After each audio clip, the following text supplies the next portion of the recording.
एक समय की बात है, रामपुर नाम का एक गांव था। उस गांव में सीमा नाम की एक महिला रहती थी, जो गणेश जी की बहुत बड़ी भक्त थी। कुछ समय पहले ही उसके पति की मृत्यु हुई थी। सीमा के पास एक छोटी सी जमीन थी, जो ज्यादा उपजाऊ नहीं थी। सीमा उसी पर खेती करती थी। एक दिन सीमा के पास गांव का सरपंच आता है। हे गणेश, बहुत बुरी तरह से थक गई आज तो। अरे सीमा बेटा, क्यों दोपहर में अपना खून सुखा रही है? जा आराम कर, छोड़ दे ये सब। सरपंच जी, कोई और चारा भी तो नहीं है मेरे पास। उनके गुजर जाने के बाद अपना पेट भी तो पालना है। बिटिया, जितनी तू मेहनत कर रही है, ये जमीन उतनी उपजाऊ नहीं है। तू बेकार ही इस पर मेहनत कर रही है। कोई बात नहीं सरपंच जी, मुझे ज़्यादा भी नहीं चाहिए। एक अकेली जान हूँ, थोड़ा सा भी ये ज़मीन दे दो तो मेरा गुजारा हो जाएगा। हे भगवान, इस बेचारी की मदद करो, इसके आगे पीछे कोई नहीं है। ऐसा कहकर सरपंच वहां से चला जाता है। थोड़ा आराम करने के बाद सीमा फिर से अपने काम में लग जाती है। शाम होती है तो वो अपने घर लौट आती है। वो बहुत थकी हुई थी।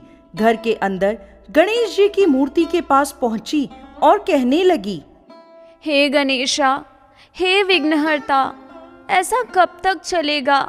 ऐसे तो मैं ज़्यादा दिन जी भी नहीं पाऊंगी। काम कर कर के शरीर इतना थक जाता है कि भूख भी मर जाती है, खाने का भी मन नहीं करता। मेरी मदद करे प्रभु। आपकी पूजा में मैंने ऐसी कौन सी कमी छोड़ दी थी जो आज इतनी बड़ी सजा दे रहे हो? मेरी मदद करो प्रभु, अपने इस भक्त की मदद करो, वरना मैं ऐसे ज़्यादा दिन जी नहीं पाऊंगी। अगर आप मेरी मदद नहीं करेंगे तो मैं पूजा करना बंद कर दूंगी। मेरी मदद करो प्रभु, मेरी मदद करो। अगली सुबह सीमा अपने लिए खाना बना रही होती है। तभी उसके घर के बाहर एक बच्चे की आवाज आती है। क्या कोई है इस घर में? आवाज सुनकर सीमा दरवाजा खोलती है तो देखती है एक छोटा सा गोल मटोल बच्चा हाथ में एक लाठी और एक थैला लिए दरवाजे के बाहर खड़ा है। हाँ बोलो, कौन हो तुम? मेरा नाम गणेश है। मैं आपसे काम मांगने आया हूँ। काम? बेटा, मेरे पास तो तुम्हारे लायक कोई काम नहीं है। जाओ तुम कहीं और देख लो। मान जाओ मैया, मुझे कोई भी काम दे दो। मुझे सारे काम करने आते हैं, मैं सब कर लेता हूँ। बस आप मुझे एक मौका दीजिए। बेटा, वो तो ठीक है, पर मैं तुम्हें काम नहीं दे सकती। मैया, मैं आपसे पैसे नहीं लूँगा। बस आप मुझे अपने साथ रख लो और दिन की 3 रोटी खाने को दे देना। मैं इसके बदले आपका सारा काम कर दूंगा। क्या तुम बिना पैसों के काम करोगे? हाँ मैया, आप जो भी काम बोलेंगी वो मैं सब करूंगा। ये तो अच्छा है, ये कोई पैसा नहीं लेगा। एक काम करती हूँ, मैं इसे काम पर रख ही लेती हूँ। अपने लिए खाना बनाती हूँ तो थोड़ा बहुत इसके लिए भी बना दूंगी। क्या सोच रही हो मैया? कुछ नहीं, आ जाओ, तुम अंदर आ जाओ। सीमा उस बच्चे को काम पर रख लेती है। वो बच्चा कोई और नहीं, स्वयं भगवान गणेश होते हैं, जो अपने भक्त की मदद के लिए एक बालक का रूप धारण करके आए थे। अब भगवान गणेश सीमा का सारा काम कर दिया करते।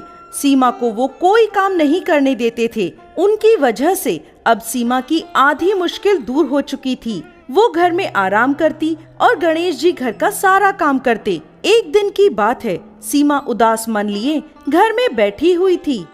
क्या हुआ मैया, परेशान क्यों बैठी हो? क्या बताऊं गणेश, घर में अनाज खत्म होता जा रहा है और मैंने अभी तक अपने खेत में फसल भी नहीं बोए।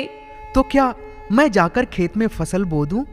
ये इतना आसान नहीं है गणेश। ये कोई मामूली घर का काम नहीं है, ये खेत का काम है। इसमें मेहनत लगती है और वैसे भी मेरी ज़मीन कम उपजाऊ है, तो उसमें फसल बोना और उगाना और भी मुश्किल है।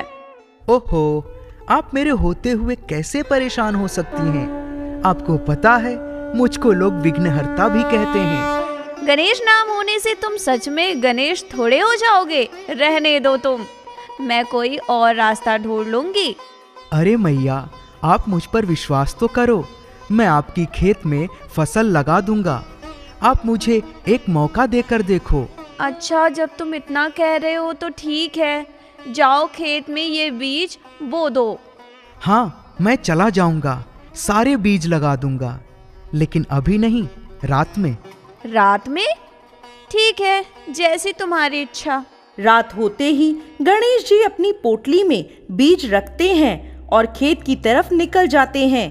थोड़ी देर में वह खेत में पहुंच जाते हैं और अपनी पोटली से बीज निकालकर जमीन पर रखते हैं और अपने मूषकों का आवाहन करने लगते हैं। मूषक, कहाँ हो? मेरे पास आओ।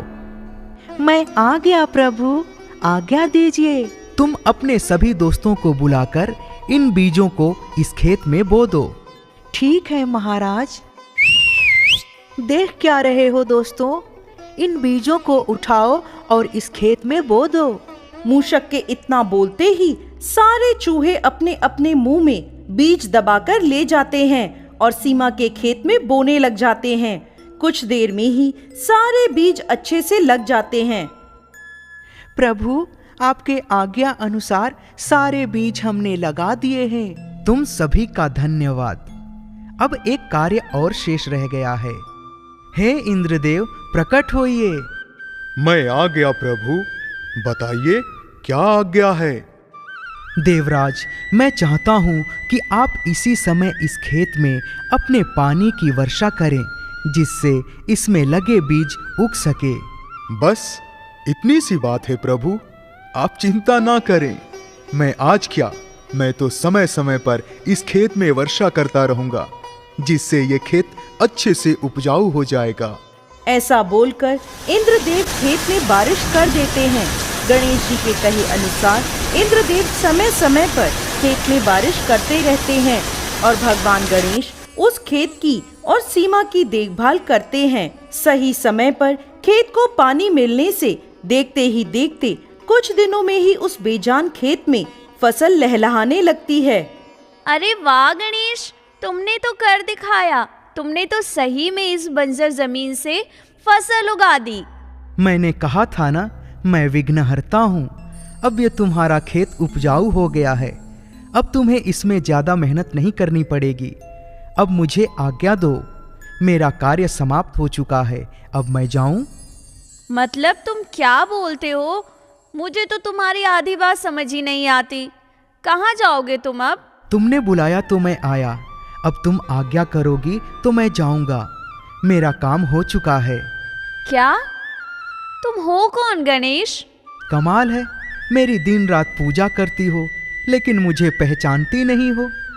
जब तक सीमा कुछ समझ पाती, तब तक भगवान गणेश अपना असली रूप उसे दिखाते हैं। भगवान गणेश को साक्षात अपने सामने देखकर सीमा रोने लगती है और भगवान के पैरों में गिर जाती है। हे प्रभु, आप मतलब आप मेरे साथ मेरी मदद कर रहे थे और मैं अभागी आपको पहचान नहीं पाई। मुझे माफ कर दीजिए। माफी मांगने की जरूरत नहीं है। मैंने खुद तुमसे अपने आप को छुपा कर रखा। अगर मैं तुमको पहले ही बता देता तो तुम मुझे ये सारे कार्य करने नहीं देती। मैं तुम्हारी मदद के लिए आया था। अब तुम कभी ये मत सोचना कि तुम अकेली हो।